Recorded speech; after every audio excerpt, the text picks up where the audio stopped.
সবাইকে শুভেচ্ছা। বুলগেরিয়ার সোফিয়াতে আমরা এসেছি এমন একটি স্থানে যেটার সাথে সোফিয়ার অন্যতম শ্রেষ্ঠ যে ইতিহাসগুলো আছে সেগুলো খুব সম্পর্কযুক্ত। তো আজকে এই রৌদ্রস্নাত সকালে আমরা এসেছি সোফিয়ার অন্যতম ট্যুরিস্ট অ্যাট্রাকটিভ প্লেসে।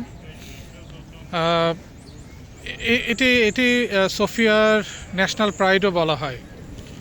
আমি আস্তে আস্তে দেখাচ্ছি সে পেছনের সেই বিখ্যাত, আপনারা দেখতে পাচ্ছেন কিনা, আমি আর একটু সামনে যাই তারপরে দেখতে পারবেন। এটি বুলগেরিয়ার রাজধানী সোফিয়াতে অবস্থিত অর্থোডক্স খ্রিস্টানদের ইউরোপের ভিতরে সবচেয়ে বড় যে চার্চটি রয়েছে সেটি,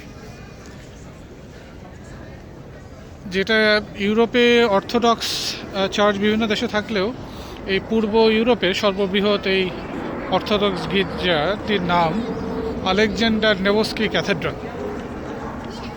এই ক্যাথেড্রালের নির্মাণ কাজ শুরু হয় 1882 সালে এবং শেষ হয় 1912 সালে। এটি নির্মিত হয় রুশ তুর্কি যুদ্ধ অর্থাৎ 1877 খ্রিস্টাব্দ থেকে 78 খ্রিস্টাব্দের চলাকালে নিহত প্রায় 2 লক্ষ রুশ সৈন্যদের স্মৃতির প্রতি শ্রদ্ধা জানিয়ে এটিকে করা হয় আর কি, নির্মাণ করা হয়। আমি পেছনে দেখাচ্ছি। বুলগেরিয়াতে অটোমান শাসন থেকে মুক্ত করতে রাশিয়া সহায়তা করেছিল, আপনারা জানেন, তাই তাদের প্রতি সম্মান জানিয়ে পেছনের এই উপাসনালয়টি ব্যবহৃত হয়। এটা কিন্তু বুলগেরিয়ার অটোমানদের বিরুদ্ধে রাশিয়ার প্রতি বন্ধুত্ব প্রতীক হিসাবে এটি কিন্তু রয়েছে এবং এটি ক্যাথেড্রালটি নকশা করেছিল রাশিয়ার স্থপতি আলেকজান্ডার পোমেরানৎসেভ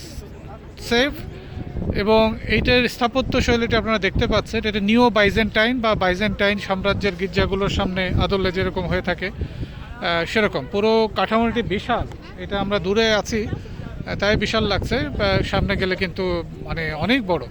পুরো কাঠামোটি প্রায় 3000 থেকে 4000 বর্গমিটার এলাকা জুড়ে অবস্থিত এবং একসঙ্গে প্রায় 10,000 মানুষ এখানে প্রার্থনা করতে পারে। তো আপনারা দেখতে পাচ্ছেন এখানে প্রধান গম্বুজটি প্রায় 45 মিটার উঁচু এবং এর ঘন্টা টাওয়ার আছে এটার পাশেই, সেটি কিন্তু 53 মিটার পর্যন্ত উঠে গেছে উপরের দিকে। এখানে মোট 12টি ঘন্টা রয়েছে, সেগুলো সম্মিলিত ওজন প্রায় 23 টনের মতন হবে, 23 টন, এবং সবচেয়ে বড় ঘন্টাটির ওজনই প্রায় 12 টনের মতন। এটা একটা বিশাল স্থাপনা এবং ঐতিহাসিক স্থাপনা।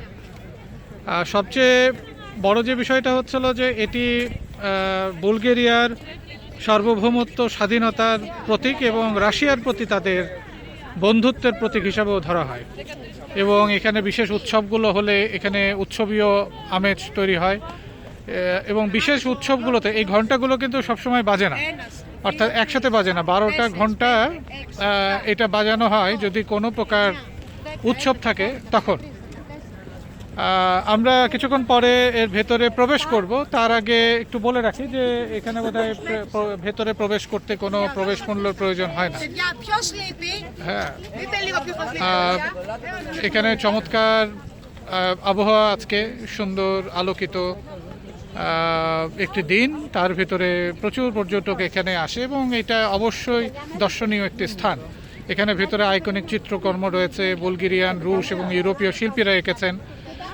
ইতালীয় মার্বেল দিয়ে এটি তৈরি হয়েছে। ব্রাজিলিয়ান আনিক্স এবং আফ্রিকান বিভিন্ন ধরনের যে কি বলে যে শিল্পকর্ম সেখানে রয়েছে। আফ্রিকান আলবেস্টার এখানে রাখা আছে এবং এটি আসলে বৈশ্বিকভাবে অর্থোডক্সদের অন্যতম একটি পীঠ কি বলে পবিত্র স্থান হিসেবে এটা তুলে ধরা হয়। ভেতরে একটি মানে এর মাটির নিচে একটা জাদুঘর আছে যেখানে বুলগেরিয়ার অন্যতম বৃহৎ অর্থোডক্স আইকনগুলো এখানে সংগ্রহ করা আছে।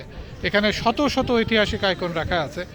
আমরা ভেতরে প্রবেশ করে দেখার চেষ্টা করব কি কি এখানে আছে। এগুলোর মধ্যে মধ্যযুগীয় সময়ের অনেক এন্টিক্সগুলো কিন্তু আমরা, এটা আপনি দেখতে পারেন, এটা কমপ্লেক্সটা কিন্তু একটা বিশাল কমপ্লেক্স, এটা চমৎকার। ক্যাথেড্রাল দি বুলগেরিয়ান অর্থোডক্স চার্চের অন্যতম প্রধান কেন্দ্র, আগেই বলেছি, এবং জাতীয় ধর্মীয় এবং গুরুত্বপূর্ণ অনুষ্ঠানগুলো কিন্তু এখানে হয়ে থাকে। ন্যাশনাল প্রেসিডেন্ট বা যারা এখানকার কর্তা ব্যক্তিরা আছে তারা কিন্তু বিশেষ বিশেষ দিনে এখানে মানে বড় বড় অনুষ্ঠানগুলো, জাতীয় অনুষ্ঠানগুলো করে থাকে আর কি।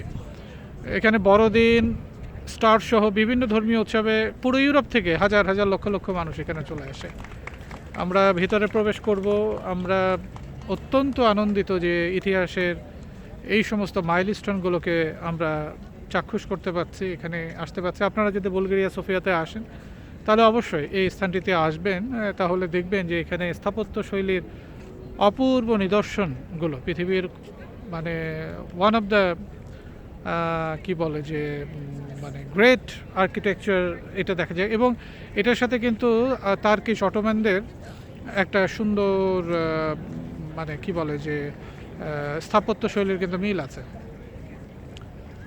চারিদিকে মানুষের কোলাহল আছে, চারিদিকে মানুষজন এসে এখানে ছবি তুলছে, কিন্তু এই ছবি তোলার সাথে সাথেও কিন্তু ইতিহাসের যে আরেকটি বিষয় আমরা উল্লেখ করি না, সেটা হচ্ছে এখানে কিন্তু এই নিদর্শনটাকে উৎসর্গ করা আছে রাশিয়ার 2 লক্ষ যে সৈন্য আত্মাহুতি দিয়েছিল বুলগেরিয়ার স্বাধীনতার জন্য, তাদের প্রতি শ্রদ্ধা জানিয়ে কিন্তু এখানে এই চার্চটিকে পুনর্নির্মাণ এবং পুনর্বিন্যাস করে এটিকে তাদের প্রতি ডেডিকেট করা হয়।